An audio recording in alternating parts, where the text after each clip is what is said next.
Gracias por continuar con nosotros. Está usted en Perspectivas en Rompeviento TV, transmitiendo desde la Ciudad de México y hacemos un enlace con pues Fernando Buenabad, que vaya que si tiene un tremendo currículum. Le voy a leer solo una breve parte. Especialista en filosofía de la imagen, filosofía de la comunicación, crítica de la cultura, estética y semiótica. Es director de cine egresado de Nueva York, de la Nueva York University, licenciado en Ciencias de Comunicación, maestría en Filosofía Política y doctor en Filosofía, etc., etc., y actualmente director del Instituto de Cultura y Comunicación de la Universidad de Lanús, ahí en Buenos Aires, Argentina. Don Fernando, buenas tardes, bienvenido. Un gran abrazo, gracias por la invitación y saludos a toda la audiencia.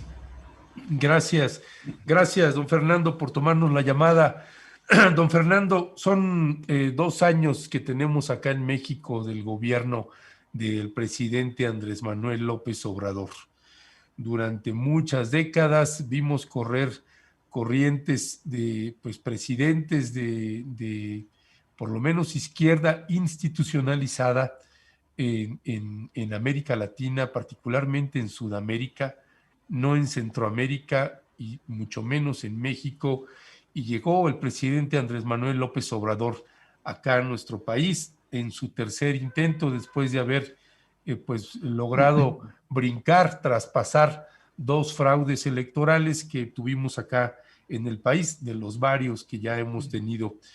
Y se habla de los gobiernos progresistas, se ha hablado de los gobiernos progresistas en Sudamérica, y en México, pues con el presidente Andrés Manuel López Obrador se empieza a hablar de ese tema de un presidente progresista en México. Desde la valoración que usted tiene, don Fernando, ¿considera usted que México, actualmente en México tenemos un gobierno progresista? ¿Cómo entender ese término? Sí, es un término bastante ambiguo, a mi entender. Es un término que se usa casi para cualquier cosa, incluyendo las derechas, ¿no? También en este continente y en otros, que se dicen progresistas en la medida en que alteran un poco los márgenes de sus viejos cánones políticos, ¿no? Parecería que se vuelve progresista, en ese sentido muy amplio, se vuelve progresista todo aquel que ha entendido que la historia tiene una dinámica, un ritmo y que hay que tratar de actualizarse, ¿no?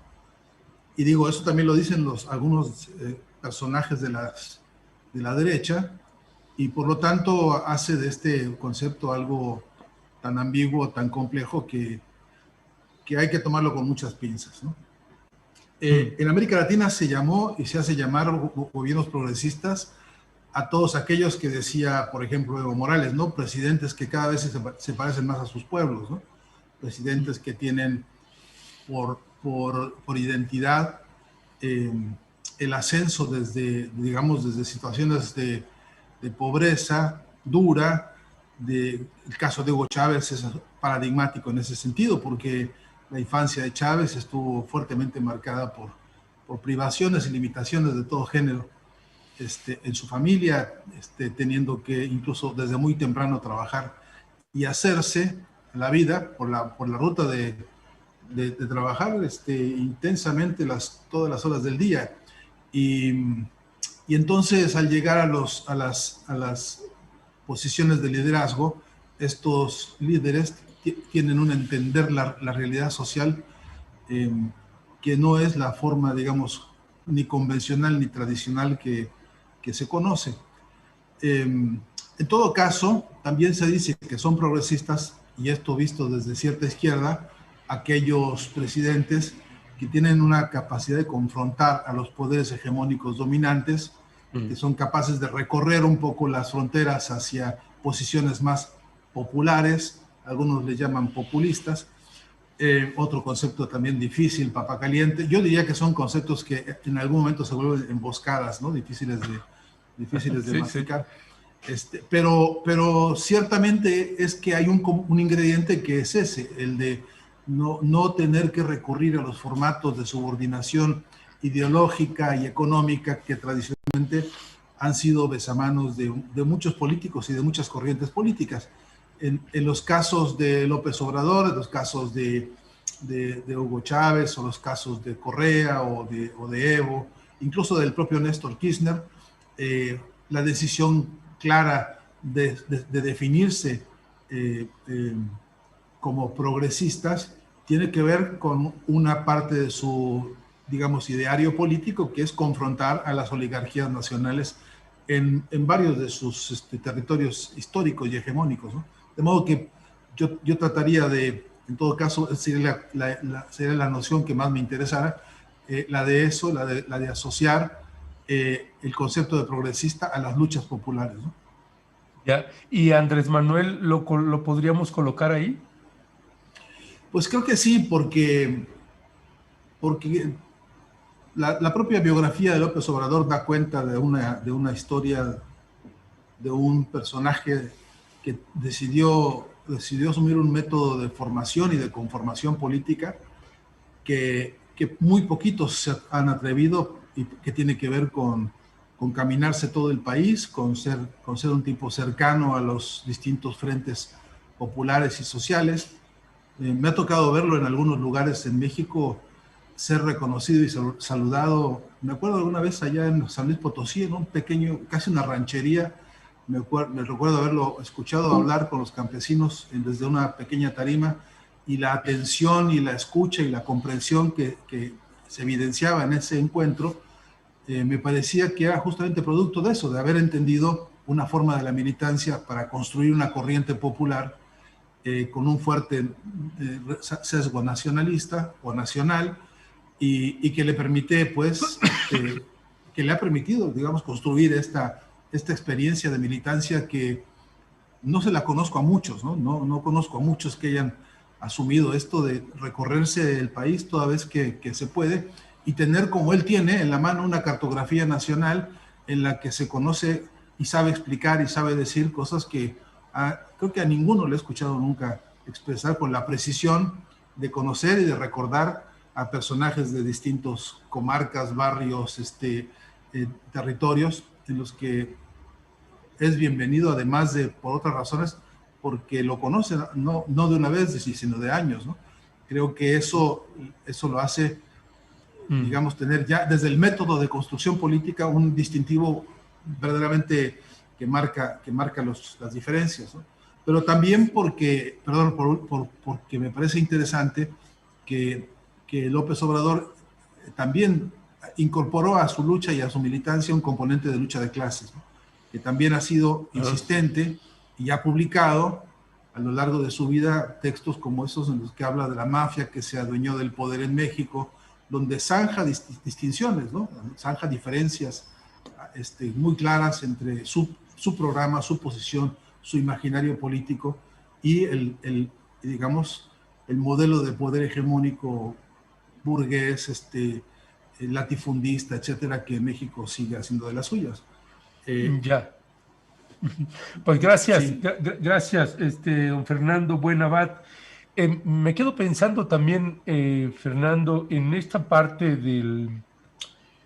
que estamos viviendo actualmente en el país y que me parece que no es exento de los otros países que tuvieron estos presidentes pues definidos como progresistas, sabiendo ya que hay una ramificación en este término, pero pensando en esta lógica, por ejemplo, de Hugo Chávez, de Evo Morales, me parece que la de Correa es un poco distinta, la corriente es distinta de Correa que de Chávez o de Morales, de Kirchner también me parece todavía más cercana con la de Correa que la de Hugo Chávez que con la de Hugo Chávez y Evo Morales.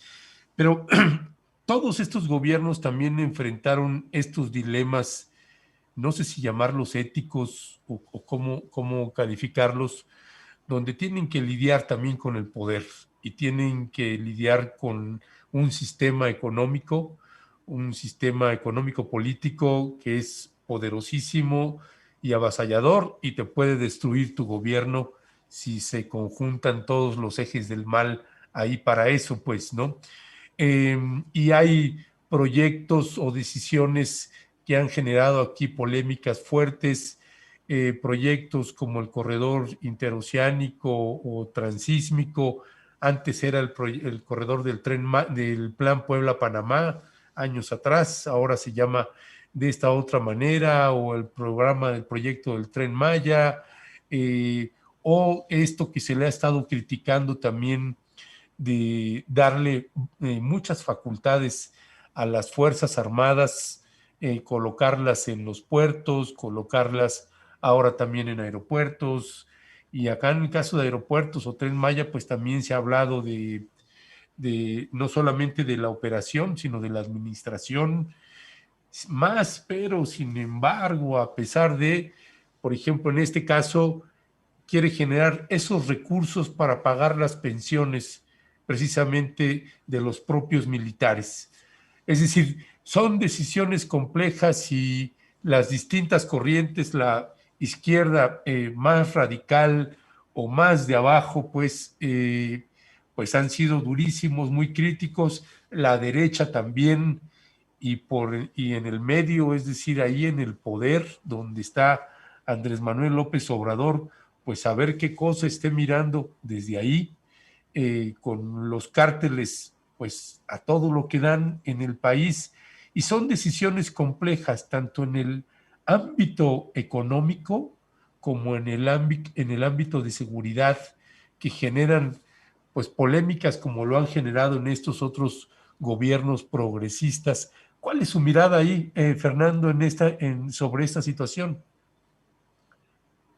Bueno, yo primero trato de ayudarme con algunas coordenadas, porque este menú que acabas de presentar es una complejidad, no sé cuánto tiempo tengamos para desarrollarlo, pero hay tiempo, ¿no? es de suyo una agenda bastante compleja, ¿no? Primero, yo creo que nada puede ser estudiado ni fuera de su lugar, de su contexto, ni fuera de su tiempo, ¿no? Creo que los propios líderes que acabamos de señalar en América Latina han venido ellos mismos cambiando sobre la dinámica misma del ejercicio del poder.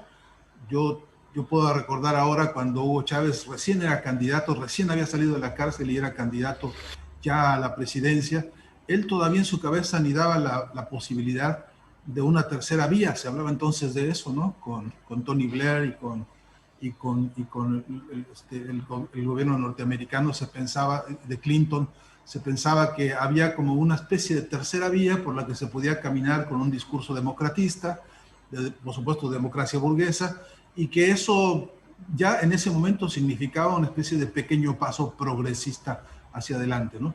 Bueno, la realidad nos dio el campanazo en la cabeza y vimos que esa tercera vía simplemente era palabrerío para continuar con lo mismo, ¿no? Y disfrazarse. Chávez mismo aprendió de eso, él mismo un buen día llegó a la conclusión de que que por esa ruta no había ninguna posibilidad y se planteó la ruta del socialismo, levantando un montón de discusiones interesantísimas.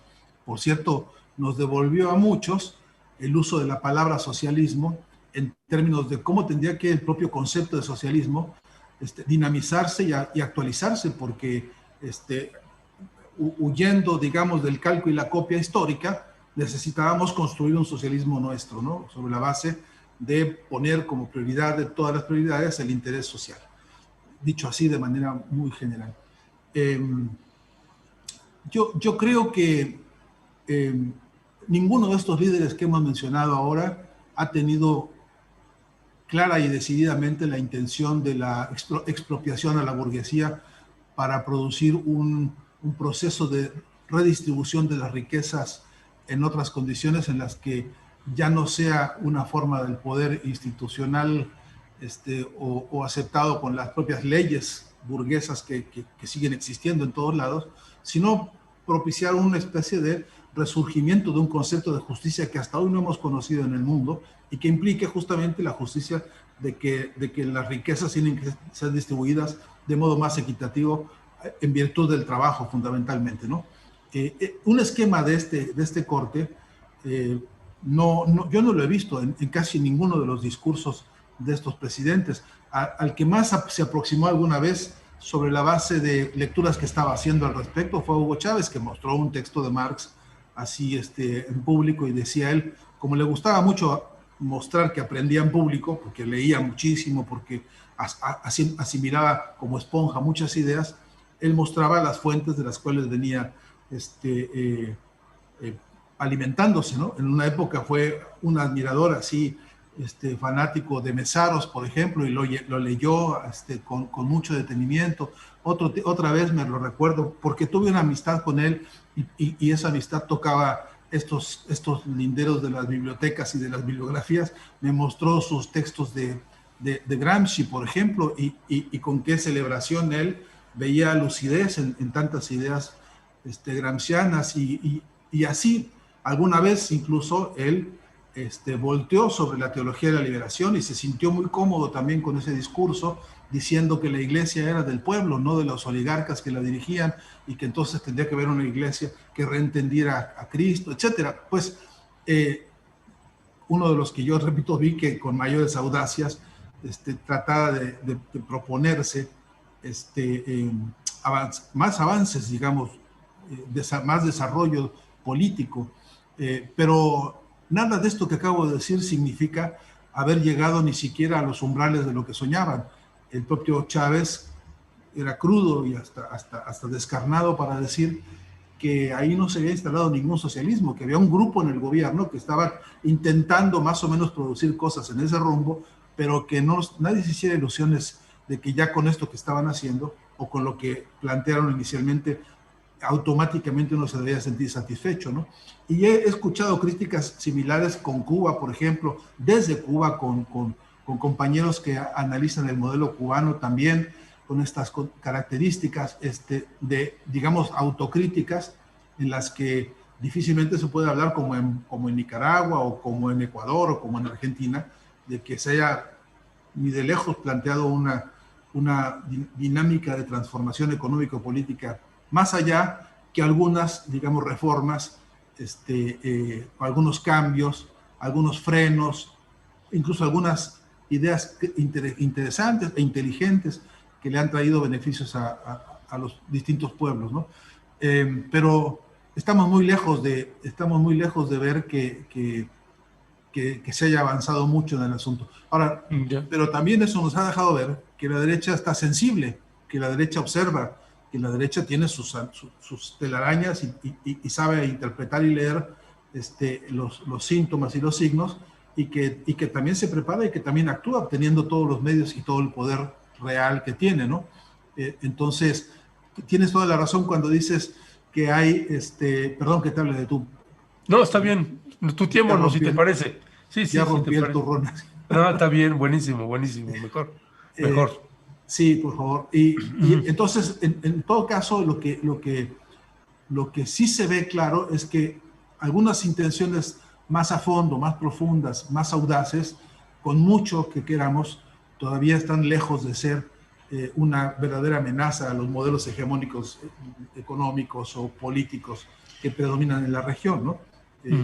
Yo celebro cada paso que se da con esa audacia, con esa, digamos, idea hasta con ese ingenio con que se producen algunos proyectos. Sí, conozco varios que han sido verdaderamente emocionantes y que hoy todavía están en marcha. Si quieres, después te puedo mencionar un par de ellos. ¿Ejemplos de qué país? De Venezuela, por ejemplo, o de Argentina, Venezuela, por cierto, o de México, si quieres. Podemos también abrazarnos a algunos ejemplos. Pero ni con mucho creo que eso logre opacar la vieja rancia dominación que todavía se tiene, ¿no? Entonces, es cierto que perdóname, última idea, lo que es cierto es que tenemos, por más programático o riguroso que se quiera hacer con un programa político, es verdad que en algún punto empiezan las tensiones, y que no es fácil, bajo ninguna circunstancia, si lo fuera, no estaríamos hablando ahora, si fuese fácil, cualquiera emprendería así el canto de las sirenas y no habría objeciones. Y yo creo que no, que aquí hay todo un material para el análisis complejo científico de las situaciones desde México hasta la Patagonia, ¿no? Ya, gracias, gracias, mi querido Fernando. Fernando, hay corrientes, por ejemplo, pues de la izquierda más feroz que dicen no nos hagamos patos, el modelo del presidente López Obrador es neoliberal o es capitalista, y del lado, pues de la corriente de la ultraderecha, pues lo quieren colocar como si fuera un gobierno socialista y yo Comunista, le honesta, dice. o comunista también, y pues yo no le veo ninguno de esos o rasgos de algunos de esos, le puedo ver. ¿Cómo definirías tú, Fernando, el modelo económico y el modelo político del gobierno de Andrés Manuel López Obrador? Pues siempre con la reserva, porque cada una de estas categorías necesita fundamentación, ¿no? Es decir, si yo te dijese ahora que yo veo en él un proyecto nacional, tendría que acudir a una muy, muy minuciosa precisión de qué estoy entendiendo por lo nacional, porque también se interpretó dentro del fascismo o del nazifascismo un nacionalsocialismo del que no quiero referirme ahora porque nos dispara a otro territorio, ¿no? De modo que quiero sentirme cómodo con la idea de lo nacional en la medida en que hay un proyecto que se llama de Cuarta Transformación, que por sí mismo recoge, al menos por ahora en el puro campo emblemático o simbólico, recoge una línea de grandes, importantes luchas que se pauta no por fechas, sino por procesos de lucha social. Todavía sin hablar de qué tan derrotadas o qué tan desarrollados fueron esos procesos sociales.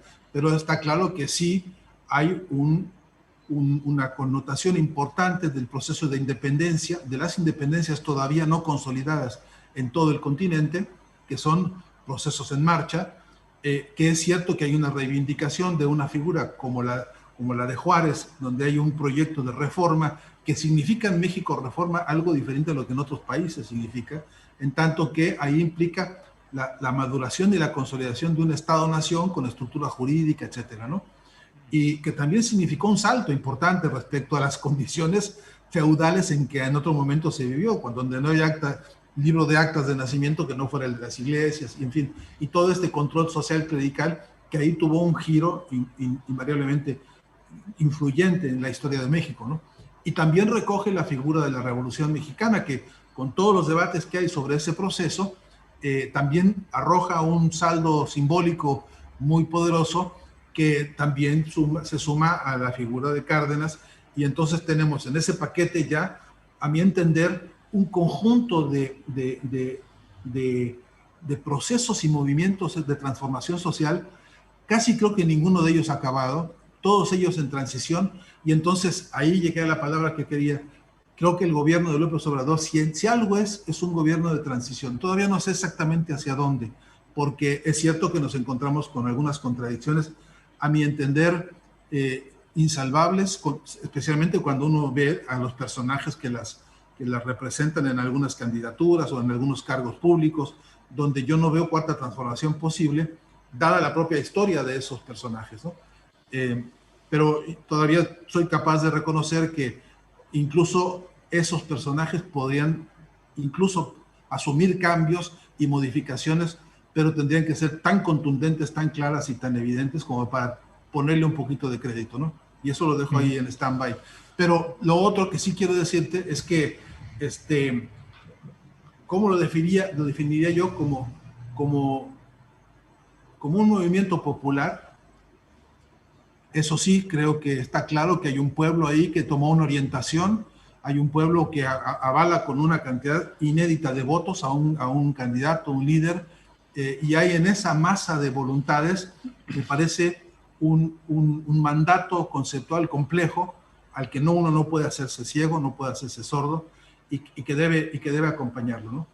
Y bueno, y por último, para no dejar de lado esto que mencionas, de entre las izquierdas ultras y las derechas ultras, yo creo que, visto con calma, a veces la radicalización de los discursos proviene o de haber madurado en la lucha y la práctica diaria, algunas tesis y algunas acciones transformadoras importantes que exigen la dialéctica de la radicalización, o la radicalización se produce por culpa del aislamiento, o por culpa del silencio, o por culpa del apartamiento.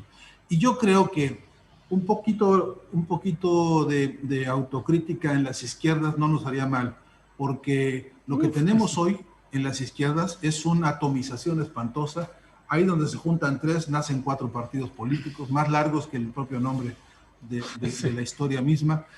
Yo a veces creo que la izquierda tiene un problema grandísimo de no poder organizar ni una piñata, y que fraternalmente lo digo porque he participado y militado en algunos grupos y frentes que, siendo chicos y todo, tienen magníficos proyectos y planes y programas, solamente que están aislados, muy aislados. Entonces, a mi entender, lo que hay que hacer en algún punto es volver a leer a Marx, ¿no? Que ya nos había dicho, no estamos para andar inventando partidos y corrientes y vanguardias así, porque esta noche estamos inspirados. Necesitamos acomodarnos hombro con los movimientos populares, los más grandes y los más fuertes, y caminar hombro con ellos. Me parece ahí que esa es una clave, que además nos permite una última cosa, que es no confundir la táctica con los principios. Y no confundir la táctica con los principios exige también no otorgarle a los líderes esos suprapoderes que a veces se les confieren para decir, este líder ha hecho y ha hecho y ha hecho tanta cosa, cuando lo que realmente ha pasado es que son los pueblos en movimiento los que están produciendo las cosas más significativas. Y entonces yo creo que ahí hace falta algún día incorporar a este análisis la distinción profunda que hay entre cúpulas y bases, ¿no? Vaya que sí la hay. Y qué relaciones, ¿no?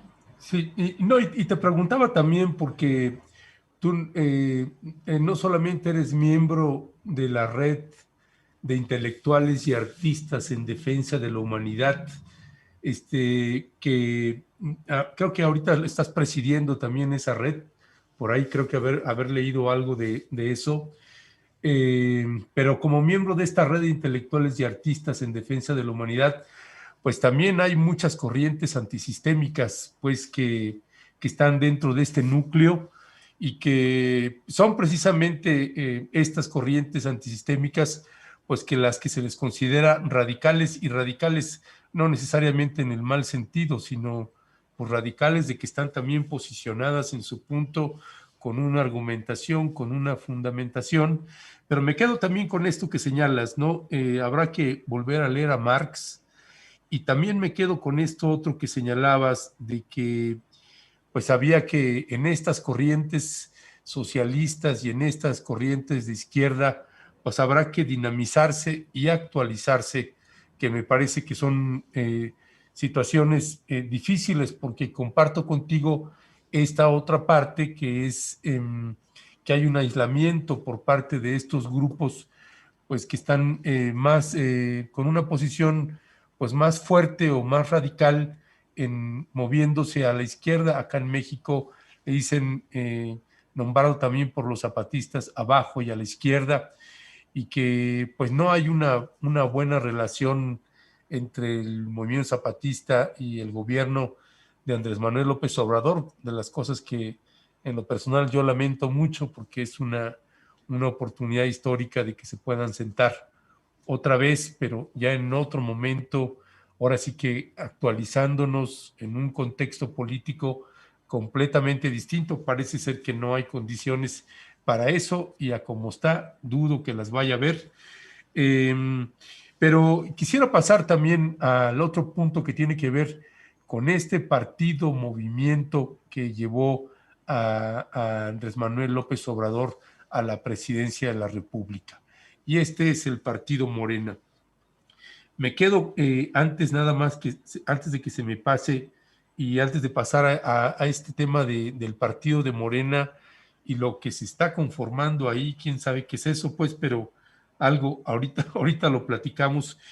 Nada más antes de pasar ahí, me estoy acordando ahorita que una de las cosas que te tomé la letra es proyecto de independencia, y, y me llamó la atención el término que usaste en este sentido, pasando también por estas 4 etapas y esto que señala Andrés Manuel de la cuarta transformación, ¿tú identificas que este gobierno de transición, como lo llamas, o este gobierno con un movimiento popular, está desarrollando actualmente también está corriendo o caminando un proyecto de independencia?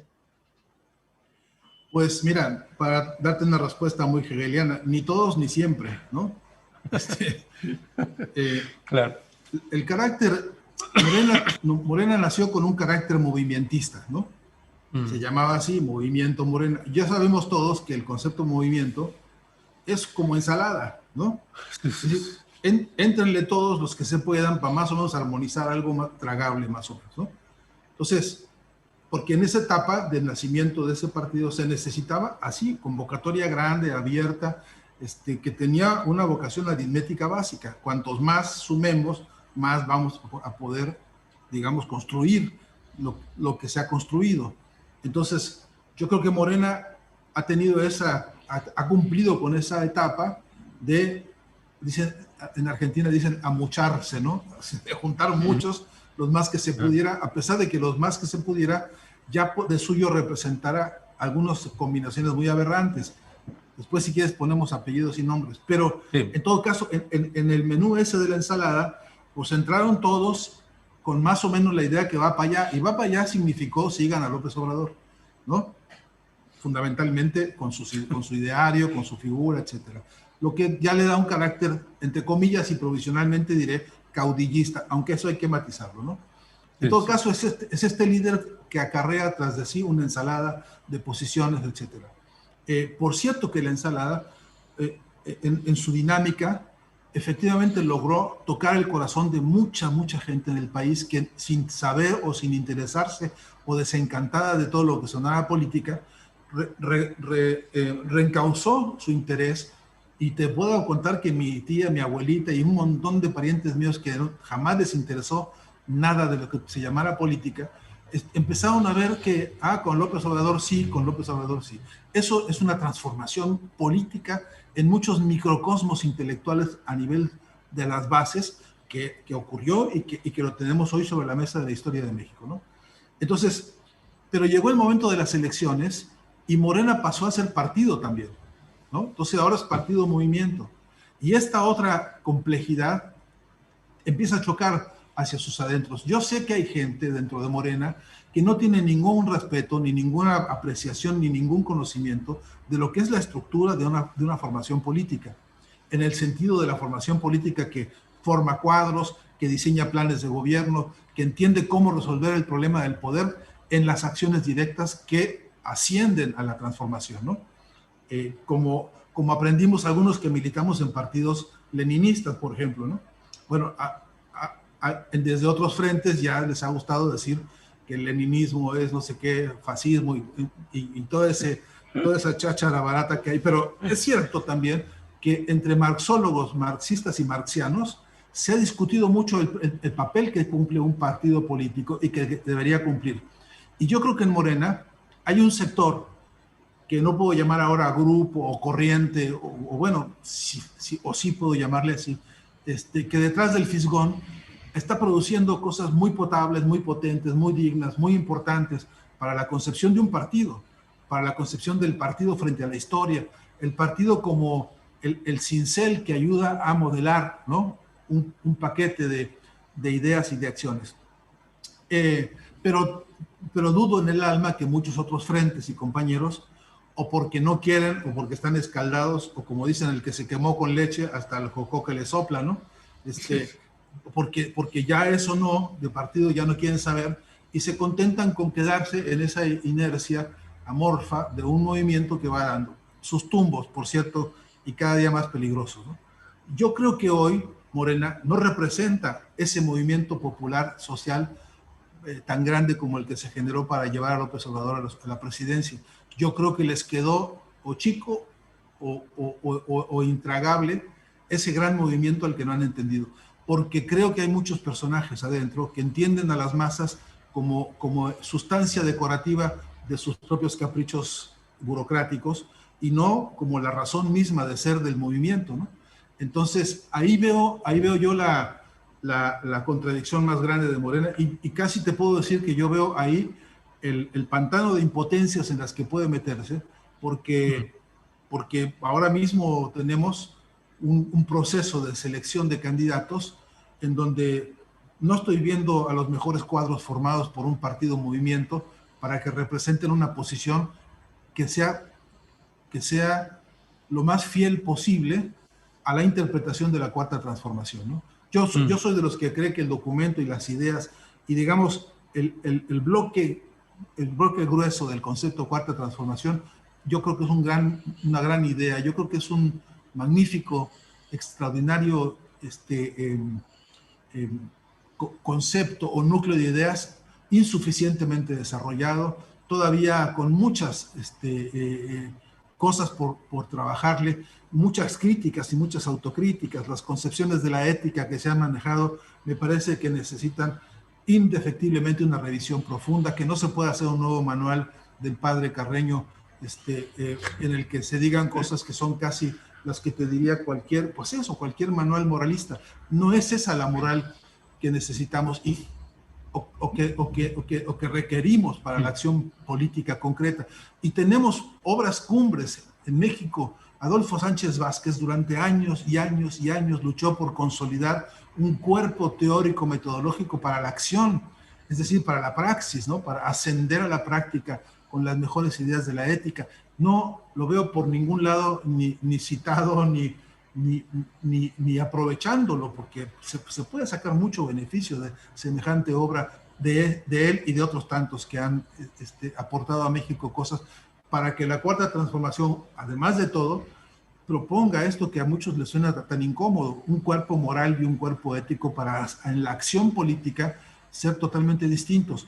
Yo de veras creo que en eso está haciendo falta muchísimo trabajo y todavía no veo, salvo, te repito, lo que escucho con el Fisgón y en algunos que otros compañeros, pero que lo hacen por iniciativa muy personal, porque los conozco a muchos que están estudiando mucho, que están leyendo mucho, que se preocupan por no dejar vacíos en lo que están interpretando de la Cuarta Transformación y de un montón de cosas más, pero no veo que el partido sea ese motor histórico, ¿no? Entonces, lo que veo es una rebatinga muy peligrosa, puramente electorera, que no es justamente lo que hace falta, ¿no? Sí, en esa lógica y en ese estudio, déjame retomo algunos de los puntos que señalaste hace un rato, el tiempo y el contexto, y déjame pensarlo también en la táctica y en la estrategia. Como sabes, tenemos este 2021 electoral, 15 gubernaturas y prácticamente pues la Cámara de Diputados, además de los congresos locales que adquieren cada vez una mayor relevancia también por el tema de las fiscalías y otros demonios.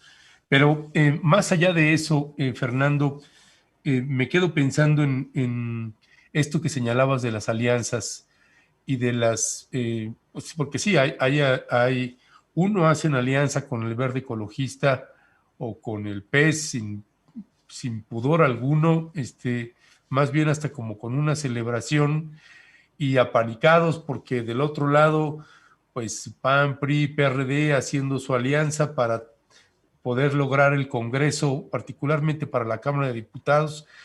Es un año 2021 que a muchas miradas es un año clave para los siguientes años del presidente Andrés Manuel López Obrador. Tanto no es lo mismo ser presidente teniendo un ejecutivo estatal aliado que uno que forma parte del grupo federalista. Hace una enorme diferencia la gobernabilidad de un país en ese sentido. Las alianzas que está haciendo Morena con estos partidos políticos o la selección de candidatos, ya no voy a decir elección, sino voy a decir selección de candidatos, como en el caso de Nuevo León, esta señora Clara Luz Flores, que es apellida, toda su historia, 22 años de PRI, y este año que estaba siendo presidenta municipal por tercera ocasión por el PRI, pues se cambió, se cambió a Morena para poder ser candidata por Morena. Si lo pensáramos más allá de la crítica al personaje de la candidata o candidato, sino al partido en ese cálculo del el tiempo político y el contexto político con todo lo que quiere hacer Andrés Manuel López Obrador, ¿consideras pertinente o un tremendo error en no cuidar de manera más eficaz la selección de candidatos para gobernador, ¿no? O gobernadora, y las alianzas con partidos como el Verde Ecologista? Mira, yo en esas cosas te lo cuento porque tengo autorización, afortunadamente lo he podido conversar. Cosas muy similares, alguna vez con Hugo Chávez hablamos de esto, alguna vez con el presidente Evo Morales hablamos de estas cosas.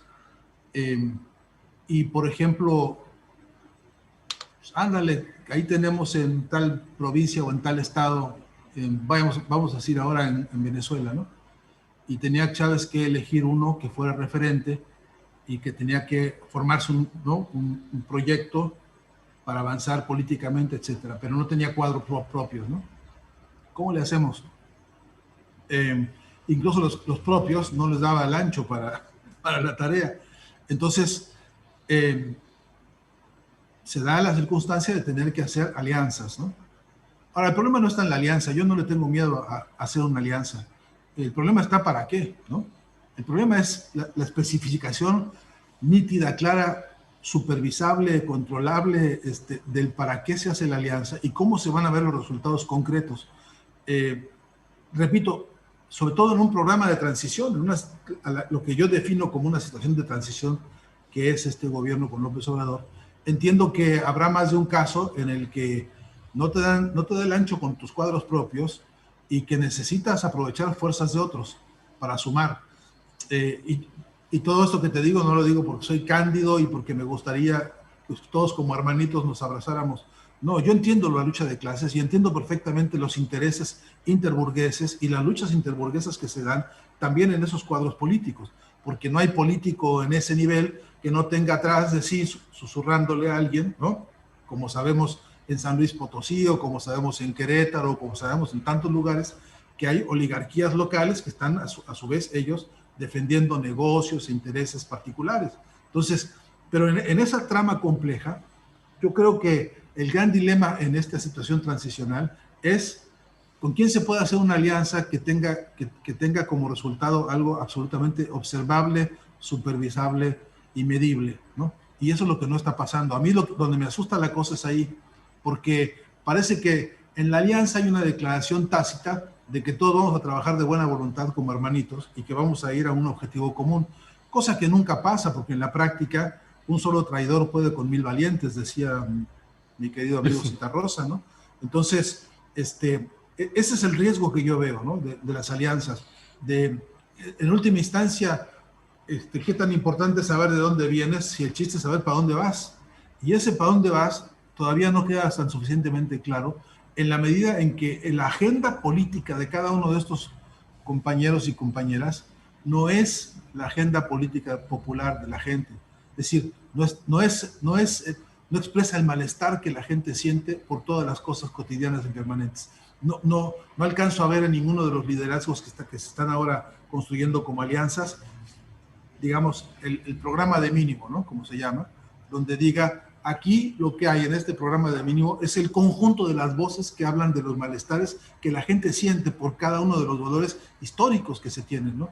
Y eso tiene que ver con que, te digo un ejemplo así, ahora que se me viene a la cabeza, que tenemos en Cerro de San Pedro, en San Luis Potosí, un pueblo depredado de una manera absolutamente criminal, al que se saqueó y se quedó como un pueblo muerto, ¿no? Pues todavía ahí fueron a entregarle a una minera que extrae oro, la oportunidad de volver a reciclar los pedregales y toda la mina que había ahí, y todo por encima de la gente. Ahí vive gente todavía, que cuando tú te sientas y escuchas los lamentos que son ya de siglos, tú no ves que ese dolor esté expresado en el programa de acción política, ¿no? Entonces, como es lo que no hay, yo creo que la crítica que hay que ofrecerle a López Obrador y a todo lo que se está decidiendo políticamente hoy en México tiene que sentarse en esta pregunta de auditoría política sobre dónde está el malestar de la gente operando en tu programa, ¿no? Porque no se ve, yo no lo veo. Y ahí están los problemas del agua, y ahí están los problemas, todos los problemas de la frontera, no solamente de violencia, sino de prostitución, de tráfico de personas, de tráfico de órganos. No veo el problema nacional. Es un país que tiene a la mitad de la población por debajo de la línea de la pobreza. Eso no lo veo en el programa de acción de ninguno de estos muchachos, ¿no? Y muchachas. Entonces, es donde tiene que incidir el partido. Y si el partido no articula eso, si el partido no es capaz de articular, déjense de palabrerío y déjense de jugar a la tele, de salir en los pósteres muy bonitos y sonrientes. Aquí el asunto es que hay una agenda política nacional que tiene que estar siendo expresada por este hipotético nuevo liderazgo. Y si eso no está, entonces o estamos en presencia de una nueva demagogia ayornada esta vez por un pueblo que fue encantado, que por un encanto fue y votó por este líder, y el líder no está a la altura, lo cual creo que hay que discutir también, o está claro que por no tener capacidad de formación de esos cuadros, por no ponerse a trabajar en ese gran programa nacional, entonces pues se corre el riesgo de que el gobierno de López Obrador pase a ser una anécdota simpática en la historia de México, y se diluya, ¿no? Claro. Lamentablemente en las garras de estos otros que hoy sí están muy organizándose y muy activos, ¿no? Desde Claudio X hasta Claudio Z, vemos muy claramente el proyecto que ya huele a todo lo que ha olido el golpismo en otros países, ¿no? Y no quiero referirme hoy al corte de luz porque es muy sospechoso, pero en todo caso hay razones para ver a través de un mapa continental cómo este mismo acontecimiento de suspender el servicio eléctrico por un montón de vías y razones Venezuela. Sí, bueno, y Bolivia, ¿no? Y Bolivia. Argentina, el año pasado y antepasado, tuviste en esta ciudad de Buenos Aires, donde yo estoy transmitiendo ahora contigo estas palabras, teníamos a la mitad de la ciudad sin luz. Una ciudad que tiene cientos de edificios altísimos donde viven muchos viejos jubilados que no pueden bajar y subir con cubetas de agua. Bueno, en fin, eso es uno de los tantos filones para discutir, ¿no? Sí, pues Fernando Buenabad, prácticamente se nos ha acabado el tiempo y antes de irme me gustaría leerte algunos de los comentarios que generosamente la audiencia nos ha estado haciendo durante esta transmisión, que dice Eduardo García, el gobierno de AMLO es pragmático y humanista, el mercado es tan viejo como la humanidad. Leticia Mendoza, excelente invitado, rompeviento. Gisela O. Álvarez, para mí AMLO es un demócrata que va hacia el estado de bienestar, donde el Estado y sus instituciones asumen sus responsabilidades con el pueblo y el pueblo asume su responsabilidad como ciudadanos. ¿Leí? Bernova Nova, muy generoso el doctor Buenabad, sus explicaciones de conceptos abstractos de la mejor manera. Coincido que el gobierno de AMLO es un gobierno de transición. Bernal Manzanilla, mientras los mexicanos no entendamos que es tarea nuestra formarnos y educarnos con fuentes serias para cambiar nuestro destino como comunidades, ningún presidente será suficientemente bueno. Mayanín Jiménez, círculos de lectura para entender a Marx, el propósito para el 2021. Muy buen punto, Mayanín. Gracias por tomarle aquí la palabra también a Fernando Buenabad. Vía Libre, estoy francamente admirado por los conceptos tan claros del maestro. Arturo España Jiménez, buena entrevista, felicidades. Bernova Nova, ¿cuál es la responsabilidad del actuar del bloque histórico actual? Ya que Fernando citó a Gramsci, ¿dónde y cómo actúa la sociedad civil? No solo es votar. Hace esta pregunta Bernova Nova, mi querido Fernando. Y dice Claudia de Lara, hay un mito que es importante, reflexionar, la democracia. Mayanín Jiménez, neta, no hay noticiario tan bueno como Rompeviento, ninguno que se le acerca siquiera. Muchas gracias, Mayanín Jiménez. Zach, primero la mesa con los abogados y luego cátedra de Fernando. Felicidades, tremendo trabajo de Rompeviento. Consuelo Aguirre, no conocía a Buen Abad, brillante análisis. Gracias, querido Ernesto. Gracias a ti, Consuelo.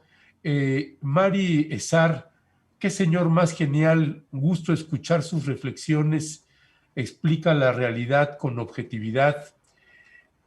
Coti Prado, escuchando al ponente, me imagino que estoy en clase. Gracias, ¿verdad? Pues sí, cómo no. Arletich, buenas tardes a todos. Como siempre, excelente programa. Un invitado de lujo. Macua Méndez, gran cierre de este 2020, querido Ernesto. Un gran programa el día de hoy. Pues muchas gracias. Mi querido Fernando, yo te invitaría a hacer una reflexión final también para la audiencia, particularmente para la mexicana.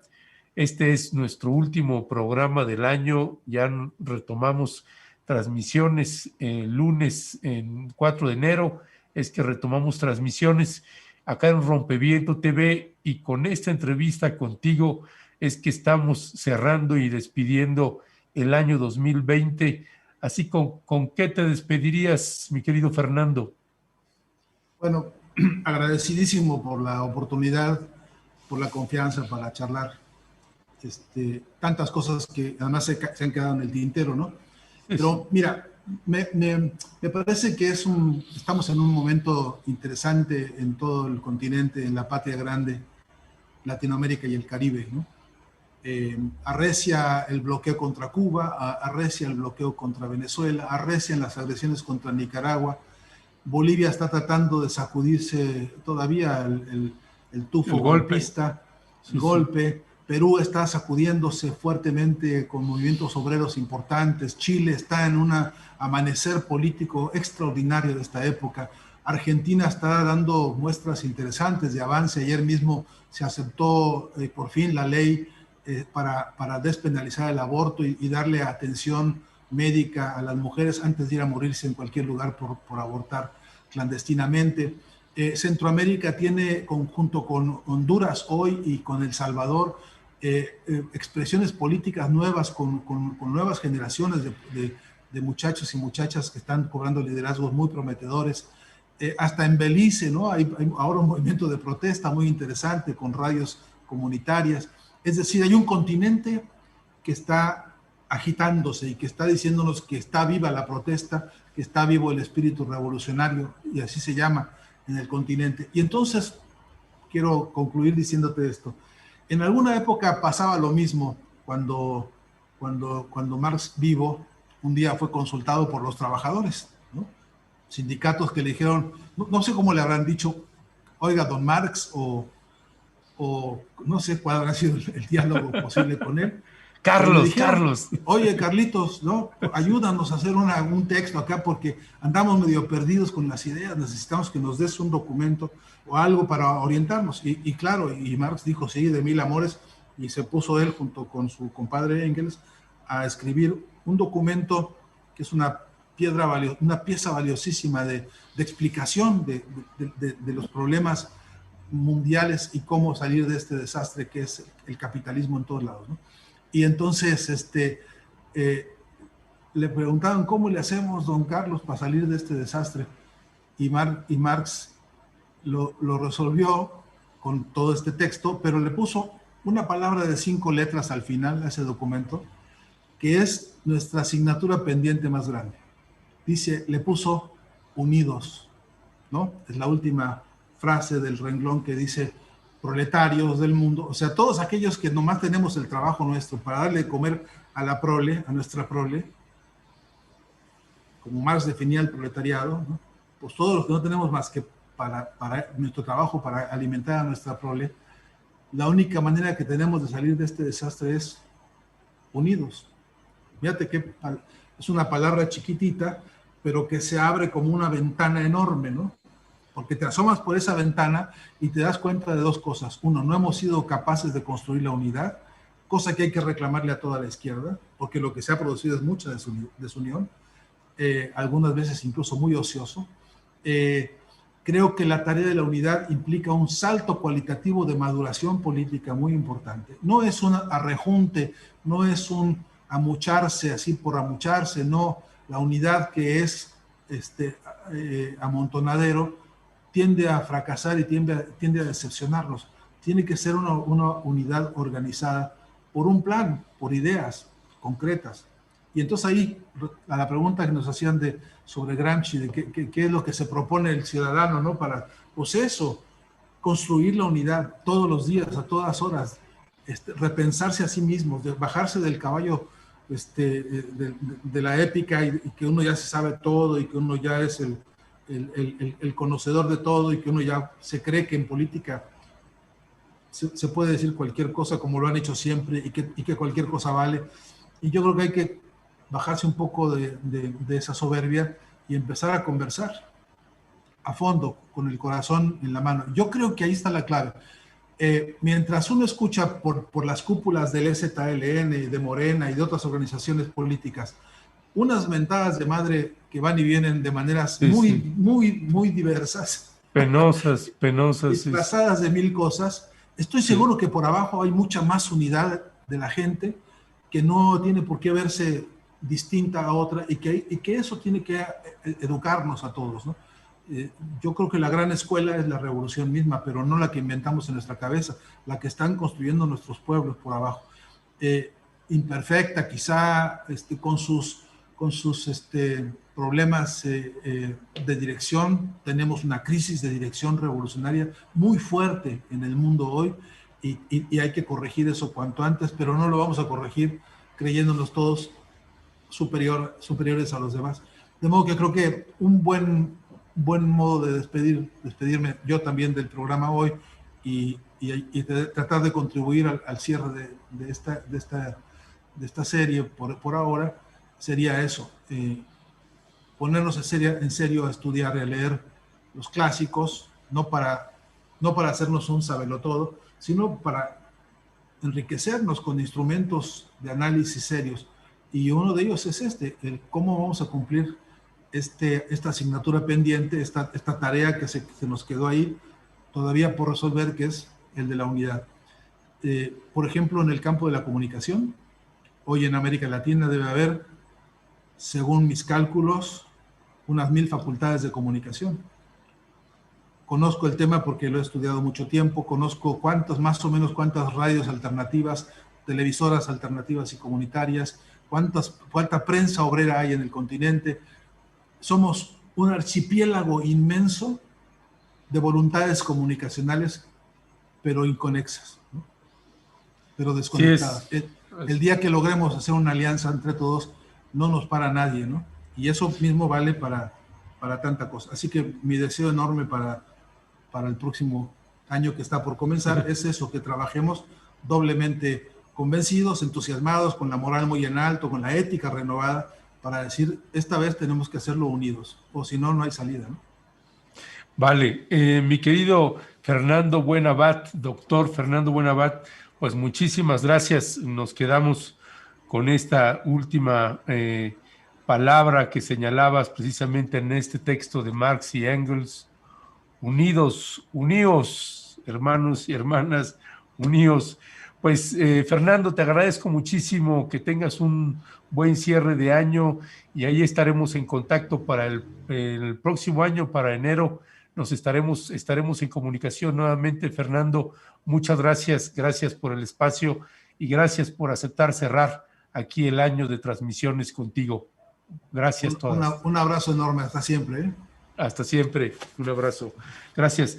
Pues escuchó usted al buen Fernando Buen Abad, y yo no tengo más que despedirme de usted, despedirnos a nombres de quienes conformamos Rompeviento TV.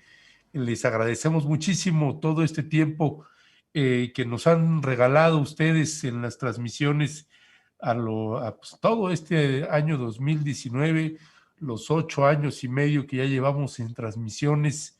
También le quiero agradecer a nombre de todos nosotros también la solidaridad que tuvieron con Rompeviento TV en esta sumatoria de esfuerzos, estos grupos también de WhatsApp, estos grupos en los chats, esta solidaridad que ustedes han tenido con nosotros, pues no tenemos cómo agradecerle de veras tanta conexión que hemos logrado conjuntamente ustedes y nosotros.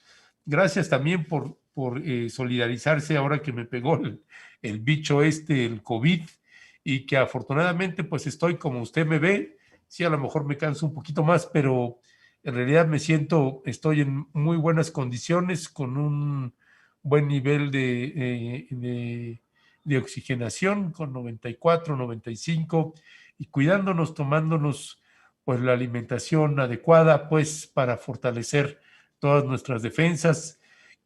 Básicamente, más bien nos solidarizamos con todas las familias, todas las personas que tienen este bicho, las que han perdido familiares, las que están teniendo secuelas de las distintas maneras que se pueda estar teniendo en el país.